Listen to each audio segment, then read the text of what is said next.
Se você está com a tua Bíblia, abra comigo em Êxodo. Nós vamos continuar na série que eu venho pregando já há mais de 2 meses. Hoje é a 14ª mensagem que eu prego sobre a vida deste grande líder, homem de Deus, que Deus usou para tirar o povo do Egito, conduzir pelo deserto, para que então eles pisassem na terra prometida. Hoje eu quero ler com vocês no capítulo 32 de Êxodo. Vou ler alguns versículos durante a mensagem neste capítulo, mas para começarmos eu quero ler do versículo 1 até o 6, que diz assim: O povo viu que Moisés demorava para descer do monte. Então reuniu-se em volta de Arão e lhe disse: Levante-se, faça para nós deuses que vão adiante de nós, pois quanto a este Moisés, o homem que nos tirou do Egito, não sabemos o que lhe aconteceu. Arão respondeu: Tirem as argolas de ouro das orelhas de suas mulheres, de seus filhos e de suas filhas e tragam para mim. Então todo o povo tirou das orelhas as argolas e as trouxe a Arão. Então, recebendo-as das mãos deles, trabalhou o ouro com um burril e fez dele um bezerro de metal fundido. Então disseram: São estes, ó Israel, os seus deuses que tiraram você da terra do Egito. Meu Deus, são esses os deuses que tiraram vocês da terra do Egito. Arão, vendo isso, edificou um altar diante do bezerro e fez a seguinte proclamação: Amanhã haverá festa ao Senhor. No dia seguinte madrugaram, ofereceram holocaustos e trouxeram ofertas pacíficas. E o povo sentou-se para comer e beber, e levantou-se para se divertir. Vamos orar. Se você puder, feche os teus olhos. Deus, nós te agradecemos, Pai, pela tua presença neste lugar, nesta manhã. Nós te agradecemos, Deus, eu te agradeço pela vida de cada pessoa que chegou aqui. Eu sei que não foi por acaso que chegamos neste lugar nessa manhã. Eu sei que o Senhor nos trouxe aqui, eu sei que o Senhor tem uma palavra aos nossos corações. E a minha oração, Deus, é que ninguém que tenha entrado neste lugar saia daqui sem receber a porção que o Senhor tem preparado dos seus corações. Nós queremos ouvir a tua voz, nós queremos ser tocados pelo Senhor, nós precisamos que o Senhor revele a nós a tua palavra, a revelação que muda quem somos, que molda o nosso caráter. É disso que nós precisamos nessa manhã, Senhor. Nós abrimos os nossos corações, os nossos ouvidos, para te ouvirmos e recebermos aquilo que o Senhor tem preparado para nós. Deus, eu peço mais uma vez, unja a minha vida, para que a capacitação do Senhor esteja sobre mim, para que eu consiga transmitir aquilo que o Senhor deseja falar aos nossos corações nesta manhã. Nós te agradecemos em nome do Senhor Jesus Cristo. Amém e amém. Você pode aplaudir a Jesus aí?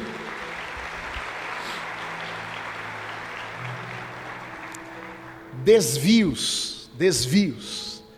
A gente, quando uma pessoa se afasta dos caminhos do Senhor, o que é que a gente fala sobre esta pessoa que um dia estava nos caminhos do Senhor e desviou, está desviado, né? Ou seja, fugiu do centro da vontade de Deus, abandonou a Deus. Na verdade, é exatamente o que está acontecendo aqui.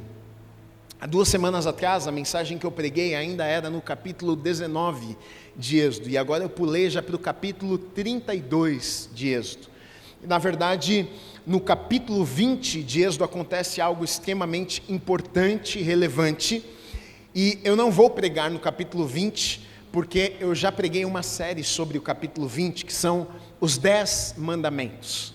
No capítulo 20, Deus dá a Moisés, para que Moisés entregasse ao povo 10 mandamentos, ou seja, uma instrução de Deus de como o povo deveria viver. Nós estamos falando de um povo que havia saído do Egito e morado no Egito por mais de 400 anos, ou seja, muitos nasceram naquele lugar, foram ensinados com a cultura daquele lugar, foram aculturados naquele lugar, aprenderam a língua daquele lugar, aprenderam os costumes daquele lugar.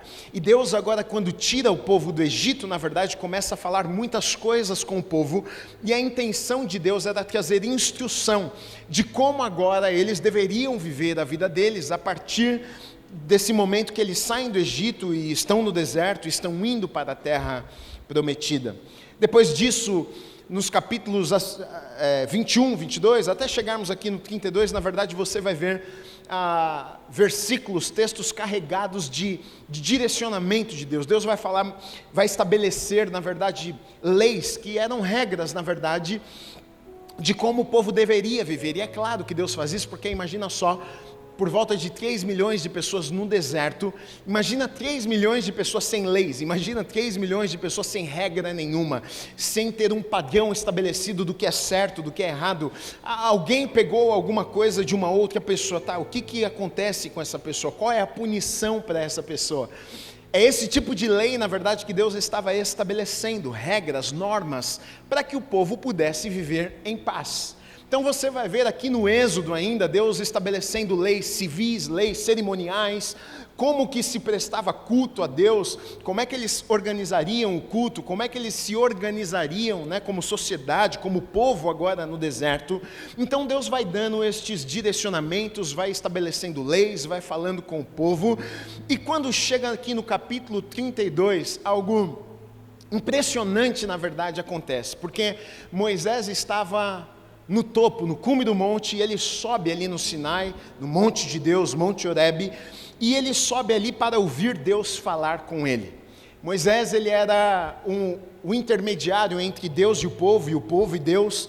Então o povo fica no pé do monte, esperando Moisés voltar, ou Moisés descer do monte, para então trazer uma mensagem de Deus. O que é que Deus está querendo falar conosco? Qual é a próxima mensagem de Deus para as nossas vidas? É com esse intuito, na verdade, que Moisés está no monte para ouvir a voz de Deus, receber a instrução de Deus e levar esta instrução ao povo. Acontece que em Êxodo, no capítulo 24, vai nos contar que Moisés ele acaba demorando no monte. Não foi uma viagem rápida que Moisés fez ao monte. Ele ficou lá e permaneceu no monte por um bom tempo. Deus está falando com Moisés, Deus entrega os mandamentos a Moisés, Deus fala muitas coisas com Moisés. E Moisés, a Bíblia nos diz que ele fica lá 40 dias, 40 noites. 40 dias e 40 noites. E o povo já está incomodado, o povo já está indignado, o povo já começou a perder a fé, o povo começou a perder a confiança de que Moisés, o líder da nação, havia subido, e eles já começam a questionar, será que Moisés vai descer? Será que Moisés não sumiu? Será que Moisés não fugiu? E foi exatamente isso, na verdade, é com esse questionamento que o povo vai a Arão e fala, olha, Moisés subiu e Moisés não desceu, e nem sabemos se ele vai descer. Então o povo, na verdade, vai ter uma ideia de fazer uma coisa, um Deus, na verdade, para eles. E a gente olha para um texto como esse, eu não sei você, mas às vezes eu olho para alguns textos e eu penso, isso aqui não tem nada a ver comigo, né?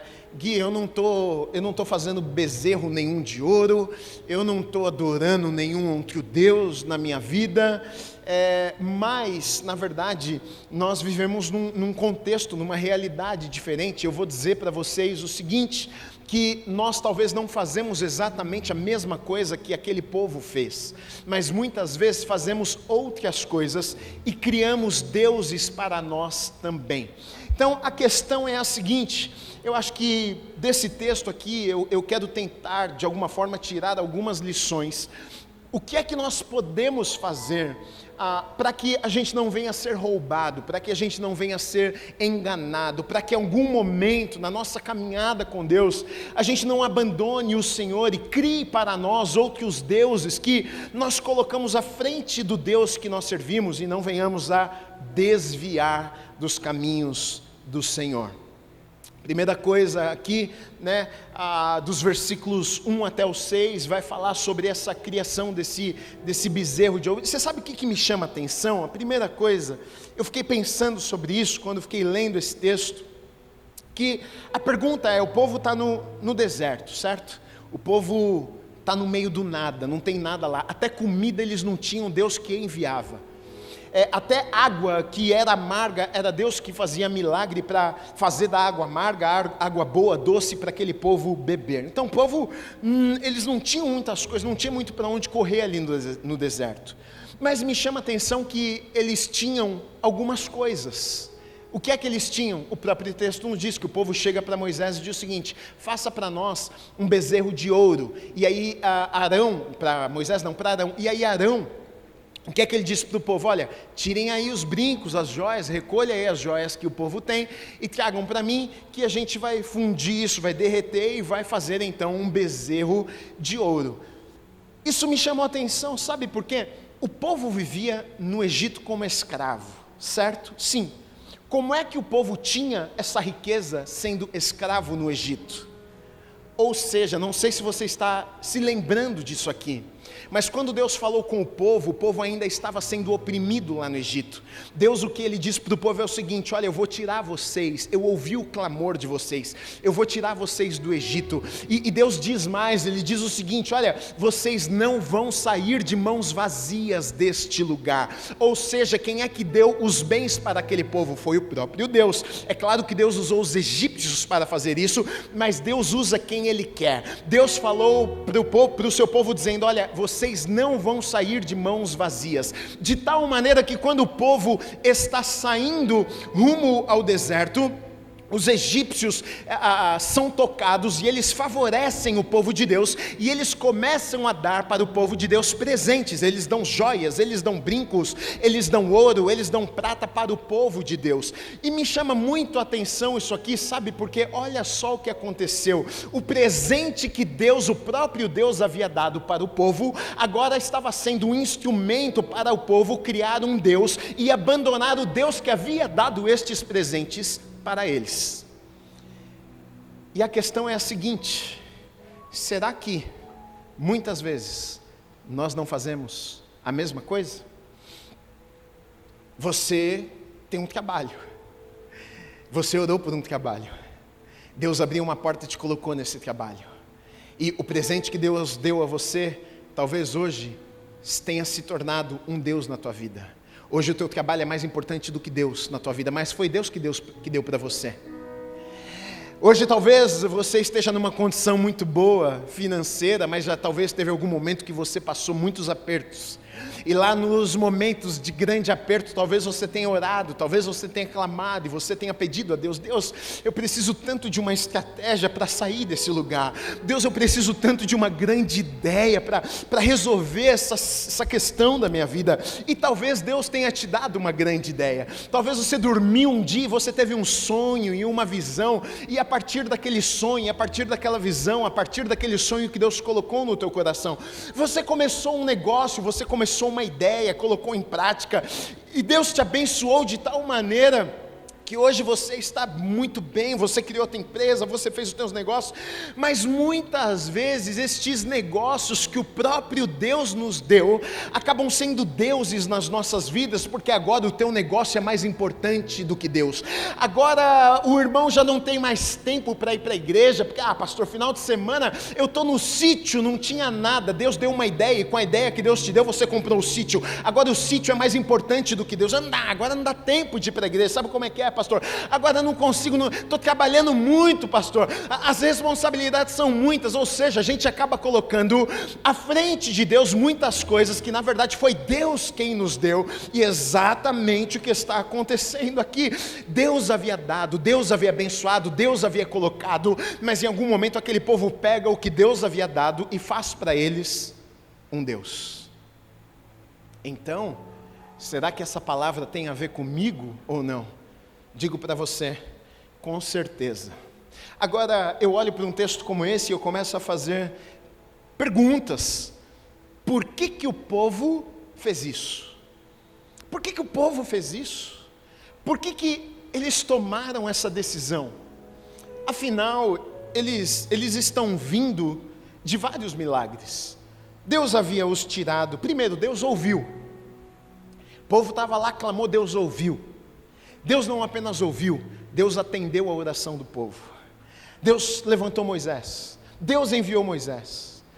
Por meio das mãos, da vida de Moisés, Deus operou milagres. Deus tirou o povo do Egito. Depois de ter tirado do Egito, abriu o mar para o povo passar. Depois de abrir o mar, mandou maná do céu. Depois de mandar maná do céu, a água que era amarga, Deus fez água doce. O povo está comendo pão, está comendo carne no meio de um deserto. Deus envia nuvem, envia fogo para conduzir o povo de dia e de noite. E mesmo assim, depois de tudo isso, depois de todos estes milagres, o que passou na cabeça daquele povo para tomar a decisão de simplesmente virar as costas para esse Deus e agora fazer para eles um outro Deus ou outros deuses? Isso me intriga. O que será que aconteceu?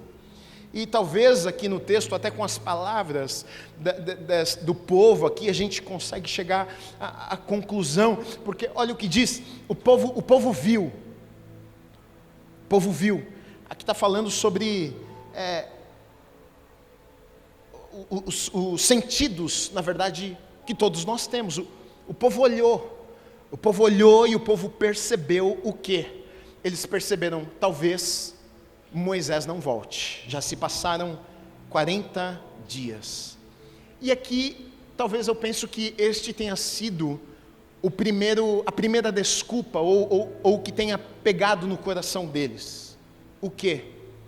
O tempo, impacientes demais, para conseguirem esperar, 1 dia, 2 dias, 5 dias, 10 dias, a gente quer ouvir a voz de Deus, a gente quer saber o que Deus está falando, a gente quer saber o que está acontecendo. 15 dias, Deus não vai falar de novo? Nós estamos aqui no deserto, a gente precisa de um direcionamento para amanhã, para depois de amanhã. 20 dias, 25 dias, Moisés, eu acho que ele, quer saber, ele viu o tamanho do problema de liderar esse povo aqui, eu acho que ele desceu para o outro lado do monte e fugiu da gente. 30 dias, 35 dias, e o povo está impaciente, o povo não consegue esperar, e por não conseguirem esperar, o que é que eles fazem?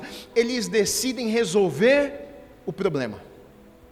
Será que muitas vezes a gente não faz exatamente isso? Já que Deus não apareceu, já que Deus não fez, vou eu mesmo e vou fazer.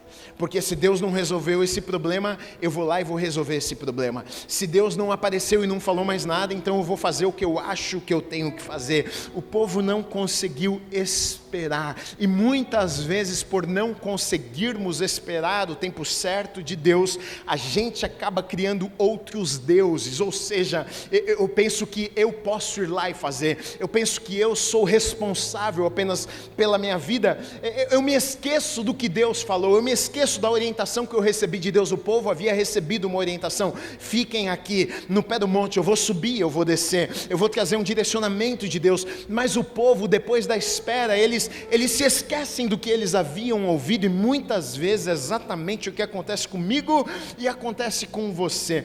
Eu vejo que talvez uma das maiores dificuldades para o cristão não seja crer quando ele ouve algo da parte de Deus, porque geralmente é impactante. Deus fala com você por meio da palavra, Deus entrega a você promessas, você tem um sonho, você tem uma visão, e aquilo impacta o teu coração e diz: uau, eu creio nisso, eu creio que Deus falou comigo, eu creio que isso aqui que está no meu coração é de Deus para a minha vida. Sim, isso é muito bom, e deixa eu dizer para você, nem é tão difícil assim nós crermos no que Deus falou conosco. Talvez a maior dificuldade que o cristão tenha não é apenas de crer, mas é de continuar crendo, é de crer mesmo quando as coisas não aconteceram, é de crer mesmo quando eu não estou entendendo, é de crer mesmo quando o tempo passou e nada ainda aconteceu. Na verdade, a maior dificuldade é continuar crendo. É o que o escritor aos Hebreus, ele vai dizer no capítulo 6, no versículo 11 e 12, ele diz o seguinte: olha, desejamos que cada um de vocês continue mostrando até o fim, ou seja, que vocês não parem no meio do caminho, o mesmo empenho para a plena certeza da esperança, o mesmo empenho, ou seja, que vocês não desistam no meio do caminho, que seja até o final. E ele diz: para que não se tornem preguiçosos, mas imitadores daqueles que pela fé e pela paciência, ou pela fé e pela perseverança, herdam as promessas de Deus. Ele está dizendo: olha, o desejo do meu coração oração para vocês é que vocês cheguem até o fim, que vocês guardem essa fé até o fim, pela fé e perseverança, não apenas fé, mas é continuar crendo. Aqueles que herdam as promessas de Deus não são aqueles que creem, mas aqueles que creem e continuam crendo, mesmo diante das situações difíceis, mesmo diante das adversidades, eu continuo crendo, eu não desisti de crer. Passaram-se 40 dias, 40 anos, passaram-se 5 anos, eu não apenas criei, mas eu continuo crendo. Como é que eu continuo crendo? Eu creio não é porque é uma ideia minha, eu creio porque Deus falou, e se Deus falou, Ele é fiel para cumprir a sua palavra. É por isso que eu continuo crendo até o fim. Mas o povo deixou de crer. Moisés era o porta-voz de Deus para aquele povo. Deus falava, Moisés comunicava ao povo. Moisés havia dito: espera aqui, eu vou voltar. O povo deixou de crer. Depois de 40 dias, para você ver como a gente é rápido em desistirmos ou deixarmos de acreditar naquilo que Deus falou conosco. Verdade ou não é? 1 mês, 40 dias. Como se Deus fosse obrigado a fazer ou a realizar aquilo que Ele falou conosco em 1 dia, em 5 dias. E na verdade o tempo nos ensina muitas coisas. O tempo nos ensina a sermos fiéis, mesmo quando não vemos as coisas acontecendo. O tempo mostra até para nós, na verdade, aonde está a nossa confiança. Aonde eu depositei a minha confiança? É no tempo, nas coisas, nas pessoas, ou a minha confiança está naquele que me prometeu? Talvez a segunda coisa que aquele povo tenha lidado no coração deles era exatamente isso: insegurança, a falta de confiança. Porque olha o que eles dizem para Arão: olha, quanto a este Moisés, o homem que nos tirou do Egito, não sabemos o que aconteceu e nós precisamos de um guia, nós precisamos de direcionamento. Ou seja, na verdade, eles haviam depositado a confiança deles no lugar errado. E quando eles percebem que naquilo que eles confiavam, de repente não iria voltar, eles ficam desesperados. O problema é que Moisés não era Deus, mas acima de Moisés existia um Deus. Mesmo que Moisés não voltasse, Deus iria aparecer de alguma outra forma e continuar guiando o povo. Mas talvez a confiança do povo estava não em Deus e em Moisés. E quando nós colocamos a nossa confiança no lugar errado, querido, nós temos um sério problema, porque pessoas vêm e vão, coisas vêm e vão, mas Ele permanece. Quando a nossa confiança está nele, querido, as ondas podem vir, as tempestades podem aparecer, as circunstâncias podem ser difíceis, mas a minha confiança, a minha dependência não está. Mas pastor, a política do país está complicado, fulano de tal venceu, o ciclano de tal venceu, agora nós estamos perdidos. Se eu deposito a minha confiança no fulano, se eu deposito a confiança da minha vida na política, se eu deposito a minha confiança no pastor, querido, você está perdido. A sua confiança precisa estar naquele que é imutável, Ele não muda. As circunstâncias mudam, os tempos mudam, vêm e vão, as coisas mudam, mas Deus permanece o mesmo para sempre. Ele é o mesmo ontem, hoje, eternamente. Ele é o início, Ele é o fim de todas as coisas. É nele que eu e você precisamos depositar a nossa confiança. O salmista entendeu isso no Salmo 121, e ele diz o seguinte: olha, eu elevo os meus olhos para os montes, de onde me virá o socorro? Os montes eram os lugares onde deuses eram estabelecidos, e ele está dizendo o seguinte: olha, para onde eu olho, aonde eu coloco a minha confiança, aonde eu elevo os meus olhos? Eu olho para os montes, aonde os deuses são colocados ou não? Ele vai dizer o seguinte: não, o meu socorro vem do Senhor, que fez os céus e a terra, terra, Ele não permitirá que os seus pés vacilem, não dormitará, ou seja, Ele não dorme aquele que guarda você. É certo que não dormita, nem dorme o guarda de Israel. O Senhor é quem guarda você, o Senhor é a sombra à sua direita. De dia não lhe fará mal o sol, nem de noite a lua. O Senhor guardará você de todo mal, guardará a sua alma. O Senhor guardará a sua saída e a sua entrada, desde agora para sempre. O salmista entendeu algo: a minha confiança não está em deuses, a minha confiança não está naqueles que muitos confiam em cima dos montes e pensam, se aquele Deus não fizer chover, não vai chover, se aquele outro Deus não quiser provisão, eu vou ficar sem provisão. Não, minha confiança não está nisso, minha confiança está naquele que não dorme, a minha confiança está no guarda de Israel. É Ele quem cuida de mim, é Ele que guarda a minha vida, é Ele que me abençoa. Querido, aonde está a sua confiança? Não deposite a sua confiança em homens, não deposite a sua confiança no banco, não deposite a sua confiança em coisas. A minha e a sua confiança precisam estar naquele que está acima de tudo, está acima de todos, que não existe impossíveis para Ele.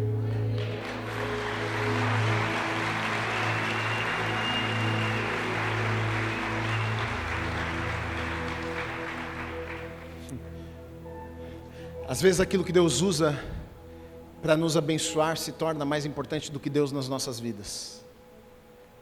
Deus havia usado Moisés. Moisés virou um Deus para aquele povo. Se Moisés não aparecer, nós estamos perdidos. Vamos então fazer um Deus para a gente. Deus usou Moisés, mas poderia ter usado qualquer outro, porque Ele é Deus. Ele é Deus. Ele fala através até de uma mula. Até através da minha vida Ele fala. Olha que coisa impressionante. Talvez você diga, não pastor, eu digo para você, se você me conhecesse criança, você diria, realmente pastor, impressionante o que Deus faz. Uma vez eu preguei na igreja que meu pai é pastor, e eu fui consagrado pastor lá. Na verdade agora em dezembro vai fazer 11 anos que eu fui consagrado pastor, glória a Deus. E eu me lembro de uma vez que meu pai por algum motivo não estava na igreja. Ele pediu para mim, pregue esse final de semana. E na época os programas da Bíblia eram transmitidos em rede nacional, passava na televisão, e eu preguei. E a mensagem que eu preguei foi para a TV, no sábado seguinte. E sempre no horário do culto ficavam pessoas na igreja atendendo o telefone, para orar pelas pessoas que precisavam de oração, enfim. E aí eu estou pregando lá na televisão e toco o telefone da igreja e alguém atende e fala, na verdade eu só tenho uma dúvida aqui, eu queria saber, esse rapaz aí que está pregando na televisão, ele é o filho do pastor, né? Sim. Qual que é o nome dele? É o Guilherme, por acaso? E sim, é o Guilherme. Ela, não acredito. O Guilherme foi aluno meu na escola, é inacreditável ver ele pregando assim. Uma vez a diretora da escola chamou meu pai e falou assim, vocês são pastores, né? Meu pai falou, sim. Ela falou, então, na verdade a gente está chamando vocês aqui porque, não sei, o Guilherme às vezes, né, meio bagunceiro, meio... Como eu sei que vocês são pastores, eu estou chamando vocês, na verdade, porque eu queria, de repente, dizer para vocês, sabe que não é bom benzer ele? Se Deus fala através da minha vida, querido, Deus faz através da vida de quem Ele quiser. Mas o povo olhou para Moisés e falou, Moisés não está, vamos fazer um outro Deus para nós. Mas se esqueceram que por trás de Moisés, Deus estava. E quando Moisés não estava mais, Deus levantou outro, tanto que Josué é sucessor de Moisés. Deus não depende de Moisés, Deus é Deus até sem Moisés, e se necessário for, Ele abate Moisés e levanta um Josué para continuar a sua obra e continuar fazendo aquilo que Ele começou, porque Ele não é um Deus que para no meio do caminho, Ele termina aquilo que Ele começou. Moisés errou no deserto, e Deus falou para Moisés, você não vai pisar na terra prometida, mas isso não significa que Deus iria interromper o que Ele tinha para fazer. Ele diz, você não vai, mas alguém vai, porque eu sou um Deus que derrubo, abato, mas eu sou um Deus que levanto também. Você vai ficar no deserto, mas Josué vai ser levantado para atravessar e para que a minha palavra e as minhas promessas se cumpram, porque eu não sou um Deus que minto e volto atrás na minha palavra. Agora, fico pensando, por que de onde o povo tirou da cabeça essa ideia de fazer um bezerro de ouro? Como é que um bezerro de ouro vai resolver meus problemas? O que um bezerro de ouro vai me ajudar no meio desse deserto aqui? Mas o que a gente vê dentro do contexto é que a gente não pode se esquecer, o povo havia saído do Egito. E na verdade muitos nasceram no Egito. Então tem gente que nasceu, cresceu no Egito, tudo que aprendeu foi no Egito. Aprendeu a língua, foi aculturado, viu os costumes. E o povo sai do Egito. E no Egito, eles adoravam muitos deuses. Tinha Deus para tudo, é Deus do sol, Deus da lua, Deus da fertilidade, Deus da chuva, Deus disso, Deus... Então para cada coisa que você precisasse, você orava a algum Deus.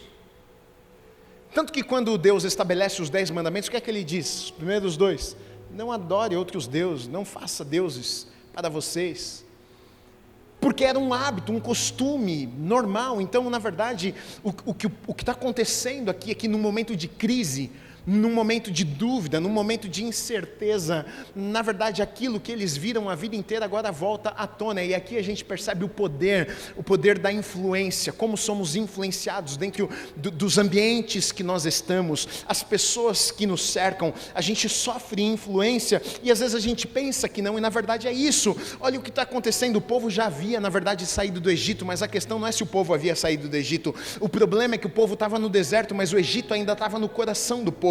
E talvez uma das maiores dificuldades para Deus não seja tirar um povo do Egito, talvez uma das maiores dificuldades para Deus seja tirar do Egito do coração do povo, e muitas vezes é a mesma coisa que Deus acaba encontrando nas nossas vidas. A questão não é Deus nos tirar do mundo. Você veio para um lugar como esse, você teve uma experiência com Deus, você entregou teu coração para Jesus, agora você já não é mais do mundo, agora você não é das trevas, agora você é filho da luz, agora você serve a Deus. Mas a questão não é essa. Talvez uma das maiores dificuldades é Deus tirar de você, de dentro de você, o mundo que um dia você tanto viveu. E o que a gente enxerga aqui é exatamente isso. O povo saiu do Egito, mas o Egito estava no coração do povo ainda. E geralmente é nos momentos de crise, de dificuldade, que as coisas mais aparecem, elas pulam para fora. Estava até que tudo bem, estava até crendo, estava até acreditando, Deus está mandando maná, Deus está... Agora não sabemos, não temos direcionamento, estamos com medo. Aí é onde eles, então tinha um monte de deuses lá, vamos fazer um para a gente, vamos resolver o nosso problema. Mas essa ideia veio por conta das influências que eles haviam recebido. A minha pergunta é: você é influenciado pelo que ou por quem? Os ambientes que você convive, as pessoas que cercam. É claro que, gente, nós estamos no mundo. Você trabalha, às vezes as pessoas que te cercam no teu trabalho são pessoas que você talvez não gostaria de ter muito por perto. E inevitável, a gente convive até dentro da nossa família, não é verdade? Pessoas que não servem a Deus, que pensam totalmente diferente de como nós pensamos, e tudo bem, a gente convive com eles. Eu não sou a favor daquele crente doido que converte, abandona todo mundo também, não vai mais na família, não vai. Como é que vai converter a família se você fugiu da família? Eu não sou esse tipo de crente, não, agora aqui não vou nem no churrasco da família, porque eles são tudo uns incrédulos, vão tudo para o inferno, e eu não quero estar no meio disso. Não é isso. Eu posso estar até, mas será que aquilo me influencia? O que é que eu ouço, o que é que eu vejo, o que é que eu trago para dentro da minha casa? E aqui foi um ponto onde o povo foi pego, foram influenciados, tomaram uma decisão baseada naquilo que eles tinham vivido ali atrás.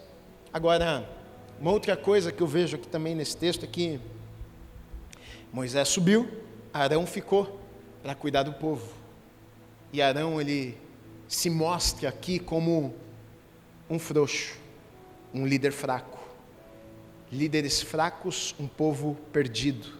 Pais fracos, filhos perdidos. Maridos fracos, casamentos falidos. Frouxo, Porque o povo chegou com uma ideia, falou, então, vamos fazer um bezerro de ouro. Aí Arão, traz uns brinquinhos aqui, a gente derrete e dá um jeito nisso aí. Não se posicionou. Ele preferiu ceder do que bater de frente com o povo. Não vamos fazer isso não. Vocês estão tudo doido. Quem é que nos tirou do Egito? Não foi Deus? Os milagres que vocês viram ali no Egito, as 10 pragas que Deus... Quem é que mandou essas pragas? Vocês estão doidos? Foi Deus que fez, agora a gente vai fazer uma loucura. Mas ele não. O povo dá uma ideia e diz, tá bom então. Omisso, deixou, foi influenciado, foi frouxo. E muitas vezes, na nossa vida, em diferentes áreas, a gente acaba tendo certos desvios, porque não nos posicionamos.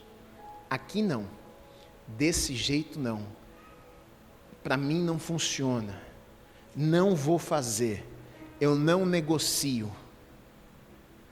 Mas faz uma coisinha ali, não precisa pagar imposto. O outro faz assim, eu não faço. 28 deram amém. Estou preocupado. A varoa ali pegou a mensagem. Deu até uma glória a Deus. Mas, se nós não nos posicionarmos, estamos perdidos. De verdade. Os desvios acontecem, um dos motivos, pela falta de posicionamento.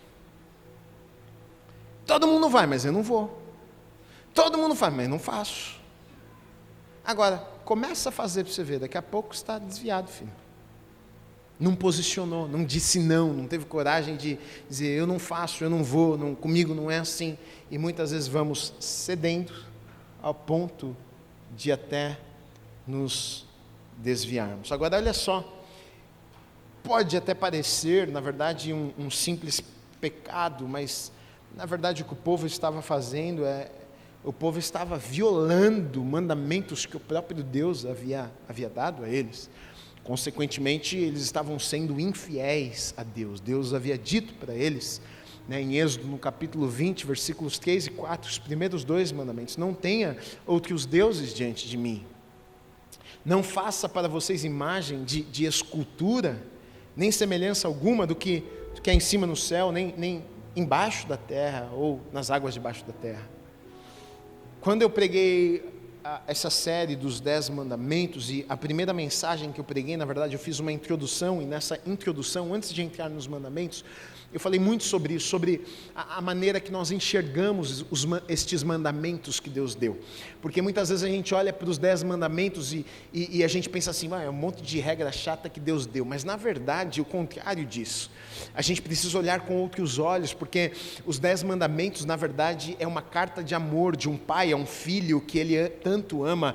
E na verdade o que Deus estava dizendo para o povo é o seguinte, olha, não é que eu sou um Deus que eu estou com medo de disputa, vocês vão servir outros deuses, vão servir... Não é isso que Deus estava dizendo. O que Deus estava dizendo é o seguinte, olha, na verdade a confiança de muitas pessoas está, eles dependem, eles precisam, eles pensam, bom, para eu ter, para eu frutificar, tem que chover, e para chover eu tenho que pedir ao Deus da chuva, a fertilidade, a mesma coisa. Mas o que Deus estava dizendo para aquele povo é o seguinte, vocês não precisam disso. Por que é que vocês não precisam disso? Na verdade Ele está dizendo, em mim vocês encontram tudo que vocês precisam. Você precisa de provisão? Eu sou o Deus da provisão. Vocês precisam de chuva? Eu sou o Deus que move o céu e a terra. Vocês precisam de cura? Eu sou o Jeová Rafá, aquele que sara, aquele que cura. Ou seja, o que Deus estava dizendo para o seu povo era, eu sou tudo que vocês precisam na vida de vocês. Tudo que vocês precisam ou precisarem, vocês vão encontrar em mim. Então uma carta de amor, seus filhos dizendo, ei, eu estou aqui, eu sou o Deus de vocês, eu quero cuidar de vocês, eu quero prover na vida de vocês, eu quero cuidar da família de vocês. É isso que Deus estava dizendo, mas o povo decide quebrar os mandamentos e servir outros deuses. E com isso, a ira de Deus se acende. Um Deus irado, Gui, sim. E a ira de Deus não é contra uma pessoa, mas é contra o pecado. Deus odeia o pecado. E é um dos atributos de Deus, um Deus justo. E Deus é justo, e quando Ele olha para o pecado e injustiça, então a ira de Deus se manifesta no pecado, tanto que houve consequências, nesse caso aqui, nesse texto que nós lemos, 3.000 homens foram mortos nesse dia. Às vezes a gente olha, e isso deve causar em nós, não medo, mas temor, porque às vezes a gente só prega ou só consegue enxergar um lado da face de Deus. Deus é bom, sim, Deus é bom. Deus é amoroso, Ele é amoroso. Deus é nosso paizinho, Ele é paizinho. Deus é o nosso ursinho de pelúcia, Ele pode ser também. Ele é Emanuel, Deus conosco, presente, sim. Mas Ele é o justo juiz. A uns Ele abate, a outros Ele exalta.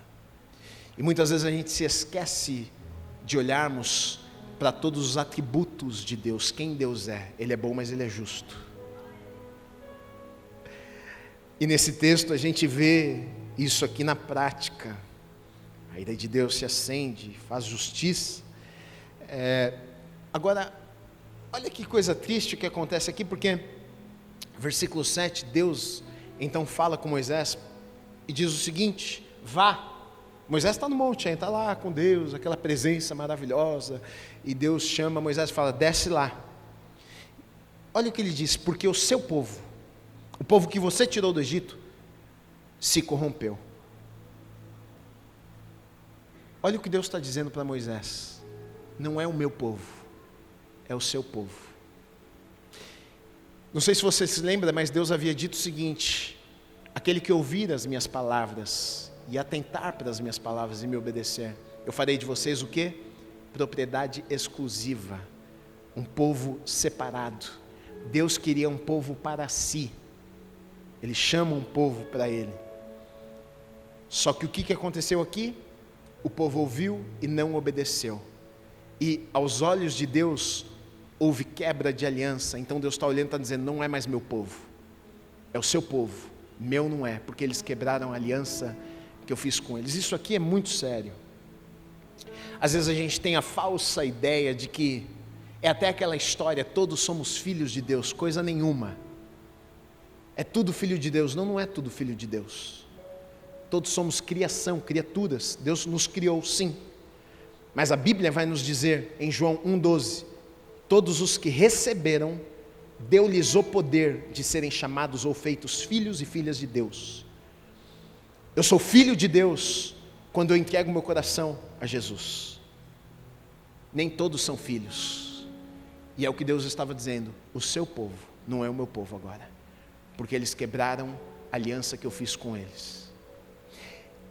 Às vezes a gente acha que a gente quebra a aliança que temos com Deus, vive a vida que a gente quer, mas a gente espera de Deus tudo aquilo que é para os seus filhos. Deixa eu te dizer, talvez você não está recebendo de Deus o que você gostaria, ou até o que Deus diz que poderia te entregar. Sabe por quê? Talvez você deixou de ser filho, e talvez você deixou de ser filha. A Bíblia vai falar que aqueles que estão em Cristo são herdeiros ou co-herdeiros em Cristo Jesus, ou seja, as bênçãos de Deus que foram até declaradas sobre Abraão, nós somos descendentes em Cristo Jesus, as mesmas bênçãos alcançam as nossas vidas. Mas qual é a maneira que eu posso cortar esse ciclo? Como é que eu posso impedir dessa bênção chegar na minha vida e Deus fazer aquilo que Ele disse que Ele poderia fazer? Não é culpa de Deus, a culpa é minha mesmo. Sou eu que quebro a aliança. Sou eu que rompo a aliança que Deus fez comigo. E não sei você, mas eu penso que triste. Deus olhando para Moisés e falando assim: vai lá cuidar do teu povo, que você tirou, porque eu não tenho nada com esse povo. Que coisa triste.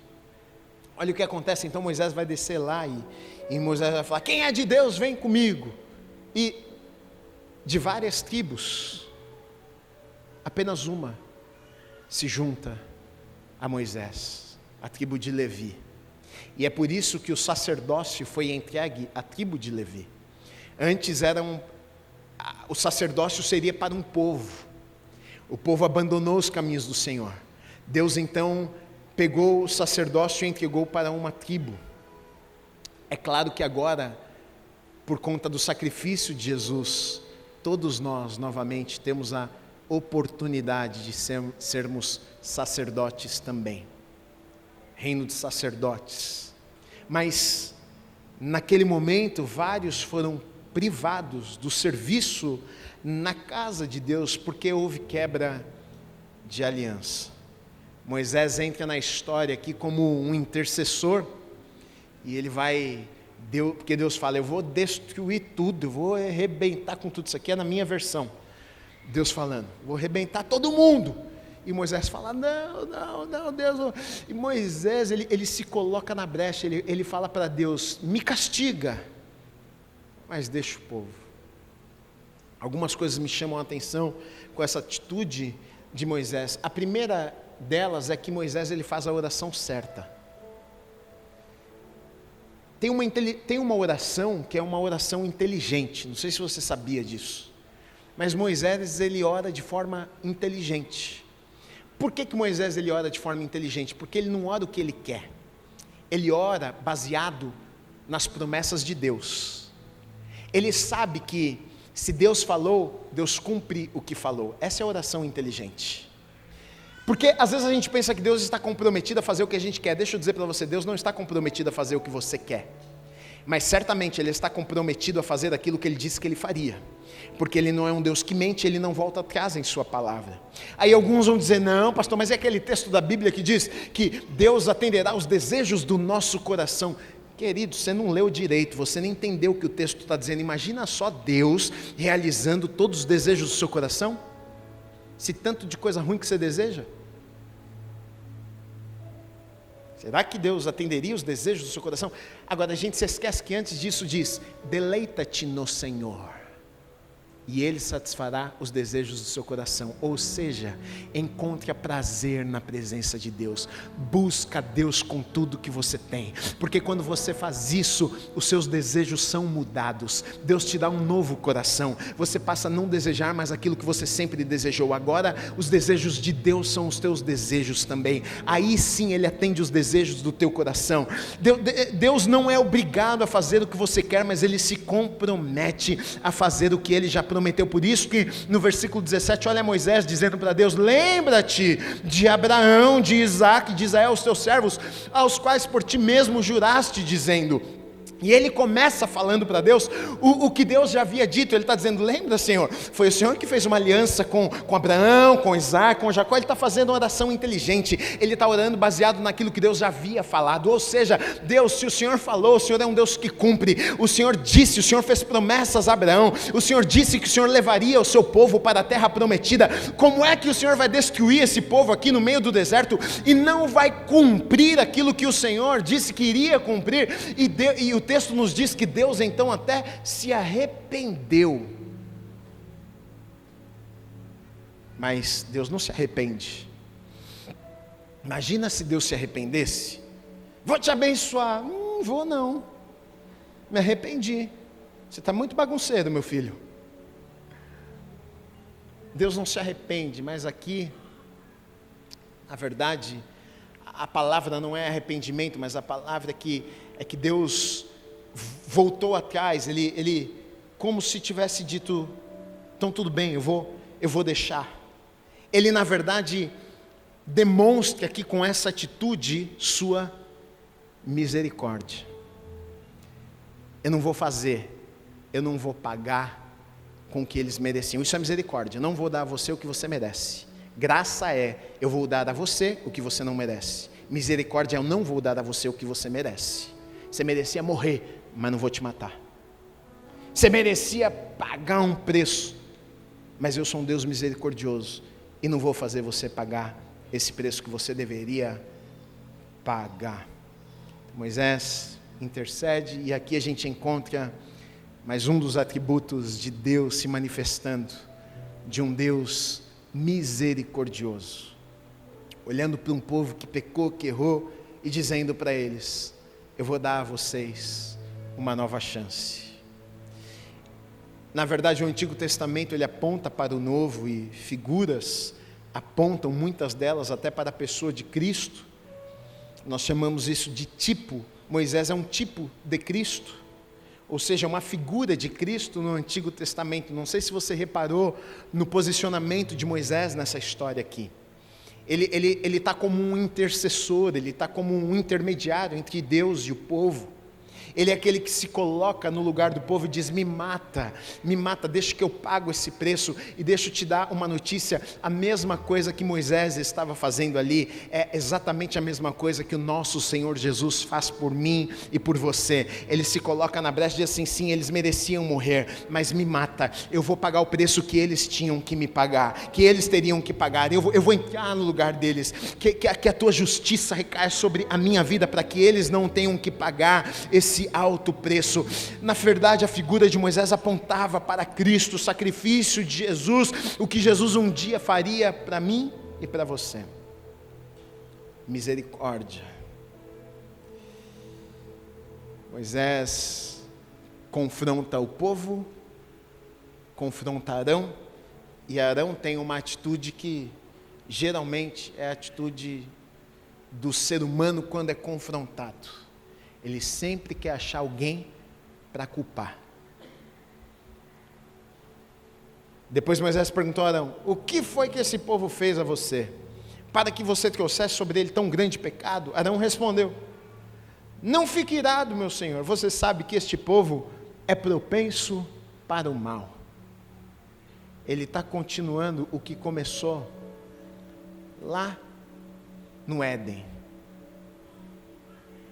jogando a culpa para o outro, e ele continua fazendo isso, e esse pecado continua até hoje, porque difícil coisa é alguém confrontar e falar: você está errado, e você dizer: verdade, eu sou culpado nessa história aqui. Eu converso com muitos casais, e geralmente o outro que é culpado. Pastor, deixa eu te contar, você não sabe. Eu falo: diga, meu filho. Ele fala: é essa mulher. E eu já aprendi uma coisa: tem que conversar com os dois. Porque você conversa com um, você sai pensando: realmente essa mulher é irmã do capeta. Mas você vai conversar com ela, e você sai dizendo: rapaz, ele é o próprio capeta. Porque um está sempre culpando o outro. A culpa sempre é do outro. A gente está assim, pastor, porque ele fez, porque ele... Nunca sou eu. E Arão está fazendo a mesma coisa. Esse povo, nosso pastor Moisés, esse povo é terrível. Olha, que povinho que não descrente, viu? Vou te contar. Será que a gente não faz isso? Mas não existe perdão, não existe reconciliação, não existe acerto de vida, se eu não reconheço, se eu não olho no espelho e digo: cara, você que está errado, eu que estou errado. Agora, essa é a beleza do Evangelho. Quando eu reconheço, existe misericórdia para mim, existe perdão para mim, existe uma nova chance para mim. Deus estendeu ao povo uma nova chance. Isso não os livrou das consequências do pecado que eles haviam cometido. 3 homens morreram. Ou seja, isso me ensina que mesmo Deus estendendo sua misericórdia e me dando uma nova chance, eu não estou livre das consequências do pecado que eu cometi. Porque tem gente que se engana e pensa: ah, não, eu peco, mas eu peço perdão para Deus, Deus perdoa. É verdade, Deus perdoa, mas você paga pelas consequências do pecado que você cometeu. Não se engane, não permita que o diabo te engane. Deus vai te dar as chances que você precisar. Você vai falar: Deus me perdoa. Ele vai dizer: te perdoo, meu filho. Se fosse eu falo: perdoo coisa nenhuma, já perdoei 5 vezes. Mas ele fala: te perdoo, vem para cá, vem para o colo do papai. Mas você sofre as consequências dos teus erros, dos teus pecados e das tuas falhas. E por que Deus nos dá a orientação sobre todas estas coisas, exatamente por isso. Porque o pecado traz sofrimento, traz dor, traz tristeza. E Deus olha para os seus filhos e não deseja isso para os seus filhos. Você quer ver o teu filho chorar? Claro que não. Coisa difícil para os pais é disciplinar os filhos, corrigir os filhos, dar bronca, porque você não quer ver o teu filho triste. Mas você faz por quê? Porque você ama. Assim Deus é conosco, nos dá orientações. Não é porque não nos ama, pelo contrário disso. Ele não quer nos ver sofrendo e chorando.